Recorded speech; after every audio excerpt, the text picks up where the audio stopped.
Calcutta university BA first semester honours course education বাংলাতে। শিক্ষার সংকীর্ণ অর্থে আর ব্যাপক অর্থে শিক্ষা সম্পর্কে ধারণা। সংকীর্ণ অর্থে শিক্ষা হলো একটি সীমাবদ্ধ আনুষ্ঠানিক প্রক্রিয়া, যেখানে প্রধানত পুঁথিগত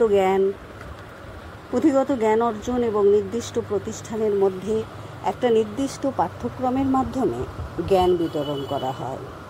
এর বিপরীত ব্যাপক অর্থে শিক্ষা একটি জীবনব্যাপী প্রক্রিয়া, যা ব্যক্তির অন্তর্নিহিত সম্ভাবনাগুলোর পরিপূর্ণ বিকাশ সাধন করে এবং এর মাধ্যমে সামাজিক ও সাংস্কৃতিক অগ্রগতি সাধিত হয়। সংকীর্ণ অর্থে শিক্ষার ধারণা সীমাবদ্ধ ও আনুষ্ঠানিক। এটি মূলত বিদ্যালয় বা শিক্ষা প্রতিষ্ঠানের মধ্যে সীমাবদ্ধ একটি প্রক্রিয়া।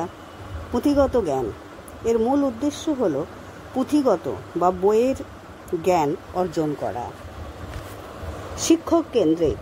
শিক্ষক একজন শূন্য ভাণ্ডার হিসেবে কাজ করেন, যিনি শিক্ষার্থীকে জ্ঞান দান করে সেই শূন্য ভাণ্ডার পূর্ণ করেন। নির্দিষ্ট উদ্দেশ্য এর লক্ষ্য থাকে শিক্ষার নির্দিষ্ট উদ্দেশ্যগুলো অর্জন করা।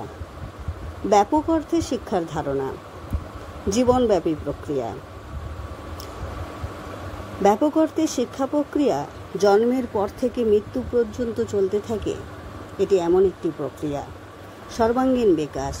শিক্ষার উদ্দেশ্য হল ব্যক্তির ব্যক্তিত্বের সুষম ও সর্বাত্মক বিকাশ সাধন করা। সামাজিক ও সাংস্কৃতিক অগ্রগতি। ব্যক্তির সুষ্ঠু জীবনযাপন, সামাজিক উন্নয়ন এবং সভ্যতার অগ্রগতির জন্য অপরিহার্য। জীবনযাপনের জন্য শিক্ষা।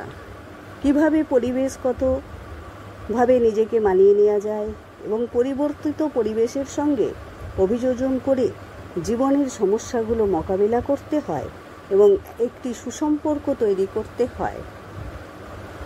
ব্যাপক অর্থে শিক্ষা প্রক্রিয়া শিক্ষার্থীদের সাহায্য করে।